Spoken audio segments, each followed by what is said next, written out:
चुड़ैल के भूतिया परिवार का रमजान। और जनाब, कहाँ जा रहे हो? अरे 2 दिनों बाद रमजान का पाक महीना शुरू होने वाला है, बस उसी के लिए खजूर लेने जा रहा हूँ। अल्हम्दुलिल्लाह। चलो भाई, हम भी रमजान की तैयारी में ही लगे हुए हैं। गांव की पूरी सड़क पर चहल पहल थी, सभी रमजान की तैयारी में लगे हुए थे। वहीं गांव के किनारे जंगल से सटा हुआ एक घर था, जहां पूरी तरह सन्नाटा पड़ा हुआ था, लेकिन उस घर से रोशनी आ रही थी। ओ मेरा बेटी, सुना तूने, फिर से रमजान आ रहा है। काश कि इस बार हमारा खुदा हमारी भी पुकार को सुन ले। सही कहा अम्मी जान, हम सालों से इस पाक महीने में भी इबादत करते हैं, लेकिन ना जाने कहाँ हमसे भूल हो जाती है, जो हमारा खुदा हमारी दुआओं को कबूल ही नहीं फरमाता। लेकिन कहते हैं कि सबर का जवाब मौजों में ही मिलता है। जब ये लगे कि सब कुछ खत्म हो गया है, तभी तो खुदा रास्ते निकालता है, और यही उसकी शान है। हम इस बार भी खूब लग कर इबादत करेंगे, और इंशाअल्लाह इस बार हमें इस भूत चुड़ैल के रूप से आजादी मिलेगी। उस खंडर में रहने वाला भूत चुड़ैलों का परिवार भी रमजान के महीने के इंतजार में था। सभी तरफ रहमतों की बारिश हो रही थी। रात के 12 बजे तक भी गांव में रौनक थी, और इसी रौनक में सड़क पर खेलते हुए कुछ लड़के अनजाने में उस भूत चुड़ैलों के खंडर के पास चले गए। हमारी गिल्ली यहीं गई है। क्या? इस भूतिया घर में? मैं लेने नहीं जाऊंगा। अच्छा, शॉट तूने मारा था और ये गिल्ली मेरी थी। अगर मेरी गिल्ली नहीं मिली तो मेरे अब्बा जान मार मार कर मेरा कचूमर निकाल देंगे। जल्दी लेने चल। अरे रात हो रही है, हम सुबह को ले आएंगे। अरे तू डर रहा है? कितना डरपोक है तू। चल जल्दी यहाँ से, यहाँ के राजा हम हैं हम। वो लड़के अंधेरे घर में मोबाइल की टॉर्च जलाकर घुस गए। सबसे पहले वो दरवाजे तक पहुंचे तो दरवाजा खुद ब खुद ही खुल गया। ये कैसे? या अल्लाह रहम करना। अरे खुल गया होगा, अब इसमें इतना डरने की ऐसा क्या है? चल जल्दी आ। मेरे दोस्त, मुझे तो डर लग रहा है। अभी भी टाइम है, वापस चल। तेरी गिल्ली के पैसे मैं दे दूंगा। अरे अंदर तो आ। दोनों लड़के अंदर घुस आए। वो मोबाइल की टॉर्च से ही उजाला कर रहे थे। चलते चलते वो घर की एक बड़ी दीवार के पास पहुंचे, जहां पर एक बहुत बड़ी तस्वीर टंगी हुई थी। लेकिन देखने की बात थी कि उस तस्वीर की आंखें झपक रही थी। अरे देख, इसने अभी पलक झपकी। अच्छा, और कुछ तो नहीं किया ना इसने? अरे तू इधर को टॉर्च तो कर। उस लड़के ने जैसे ही टॉर्च को तस्वीर की तरफ घुमाया, उसकी टॉर्च ही बंद हो गई। ये क्या हुआ? अब हम क्या करेंगे? अरे ये बंद कैसे हो गई? अचानक ही उन दोनों को पायल जैसी आवाजें आने लगी, जैसे कि कोई उनकी तरफ को आ रहा हो। ये यहाँ हमारी सेवा कौन है? सामने आ, मैं नहीं डरता। पीछे मुड़कर देख। दोनों ने जैसे ही पीछे देखा तो उन्होंने जोर से चीख मारी। पीछे हाथ में लालटेन लिए एक चुड़ैल खड़ी हुई थी। चुड़ैल, भाग भाग। ऐसे कैसे? अब आए हो तो हमें अपनी खातिरदारी भी करने दो। ये लड़के जैसे ही भागे, उन्हें सीढ़ियों से अपनी कमर तोड़कर उतरती हुई एक बूढ़ी चुड़ैल दिखाई दी। बचाओ! वो दोनों लड़के डर की वजह से जमीन पर गिर पड़े, और गिरने के बाद जैसे उनकी नजर छत की तरफ को पड़ी, वहां उन्हें 3 भूत छत से चिपके हुए दिखाई दिए, जो तेजी से नीचे ही आ गए। अरे वाह, बड़े दिनों बाद जवान खून आया है। ले चलो इन्हें, 2 दिन बाद सहरी में इनके ही गोश्त से बना कोरमा खाएंगे। ये अब्बू जान। वो दोनों ही लड़के दहशत की वजह से बेहोश हो गए थे। भूतिया परिवार ने उन्हें उठाया, और कोई नहीं जान पाया कि उन्होंने आखिर उनके साथ क्या किया। ऐसे ही सालों से सिलसिला चला आ रहा था।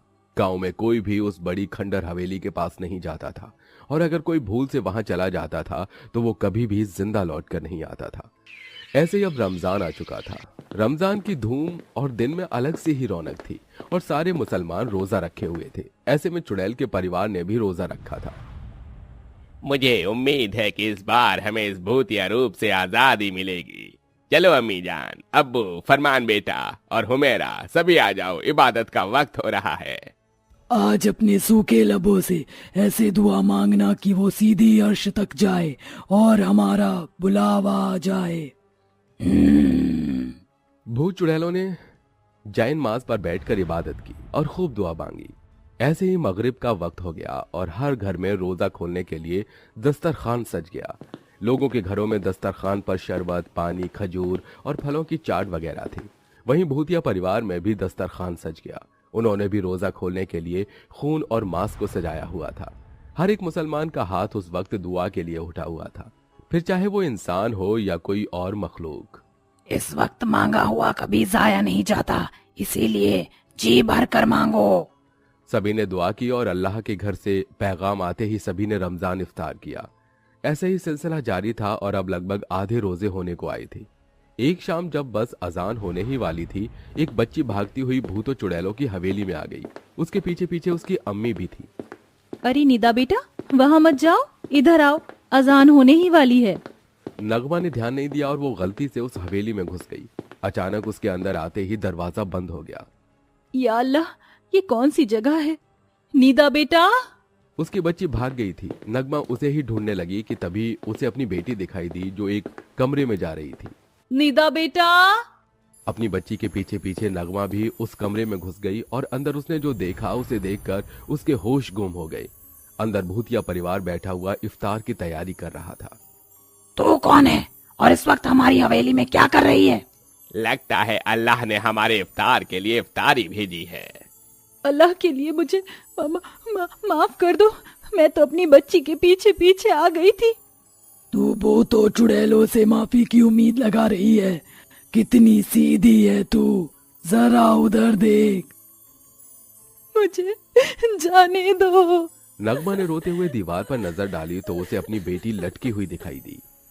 निदा, मेरी बच्ची। दर्द हो रहा है अपनी बेटी को देखकर। अभी और होगा जब हम इसके खून का जूस बनाकर पिएंगे। अल्लाह के लिए हमें जाने दो, मेरी बच्ची को छोड़ दो। रमजान का महीना तो खुशियां बांटने और नरमी से पेश आने का महीना है। सिर्फ भूखा प्यासा रहकर इबादत करना ही मकसद नहीं है। हमें हर किसी से नरमी से पेश आना चाहिए। इस महीने तो सारे दिलों के मैल धुल जाते हैं। अरे जब बड़े बड़े गुनाह करने वालों को अल्लाह माफ कर देता है तो तुम भी हमें माफ कर दो ना, तुम्हें अल्लाह का वास्ता। नगमा की बात सुनकर सभी भूत चुड़ैल शांत से हो गए और घर का सबसे बड़ा भूत दीवार पर टंगी बच्ची को उतारने लगा। नगमा डर गई, लेकिन ये लो अपनी बच्ची और यहाँ से चली जाओ। ये महीना नरमी का है और हम नहीं चाहते कि इतने पाक महीने में हम किसी का दिल दुखाएं। वैसे भी तूने हमें अल्लाह का वास्ता दिया है और हम अपने अल्लाह के वास्ते की कद्र करते हैं। जा, चली जा। नगमा ने उस भूत के हाथों से अपनी बच्ची को लिया और वो भागती हुई हवेली से निकलने लगी। इसी बीच अजान शुरू हो गई और देखते ही देखते उजड़ी हुई हवेली अचानक से रोशन सी होने लगी। मुरझाए हुए गमलों में अचानक से जान सी आ गई। ये क्या हो रहा है? अचानक ही नगमा के कानों में एक आवाज सुनाई दी। शुक्रिया, आज तुम्हारी वजह से हमने अपने जमीर को मारकर एक अच्छा काम किया, जिसका असर देखो, हमें आज आजादी मिल रही है। शुक्रिया नगमा, तुम हमारे घर में एक फरिश्ते की तरह आई। हमें जिस तरह मारा गया था उस वजह से हम आजाद नहीं हो पाए थे, लेकिन आज देखो रमजान के पाक महीने में हमें भी आजादी मिल गई, क्योंकि इस महीने एक का सवाब 70 है। शुक्रिया नगमा। मेरी तो कुछ समझ नहीं आ रहा है। नगमा जल्दी से हवेली से बाहर आई। उसने हवेली के बाहर के ग्राउंड में देखा, वहां की घास में भी रंग बिरंगे फूल खिल रहे थे। नगमा जल्दी से उस जगह से निकल आई और उसने पूरी घटना गांव वालों को सुनाई। वो भूतिया परिवार सालों से उस हवेली में था। वो लोग यहाँ रहने वालों को बहुत परेशान करते थे, ब्याज खाते थे। इसीलिए एक दिन उनसे तंग आकर एक आमिर नाम के नौजवान ने उनके घर में आग लगा दी। वो सभी तब मर तो गए, लेकिन वो मरकर भी नहीं मरे और भूत चुड़ैलों के रूप में लौटकर लोगों को और परेशान करने लगे। लेकिन नगमा ने आज हम सभी को उन बलाओं से छुटकारा दिला दिया है। बस सब अल्लाह का करम है, उन्होंने मुझे जरिया बनाया, वरना मेरी क्या मजाल। आज उन शैतानों के टलने की खुशी में शाम को सभी की इफ्तारी मेरी तरफ से। भूतों चुड़ैलों के जाने की खुशी में मुखिया ने सभी को इफ्तार की दावत दी और उन भूतों चुड़ैलों की हवेली को बंद कर दिया गया। अब सब कुछ ठीक हो चुका था और अब गांव में फिर कभी उस भूतिया हवेली के आसपास कोई घटना नहीं घटी।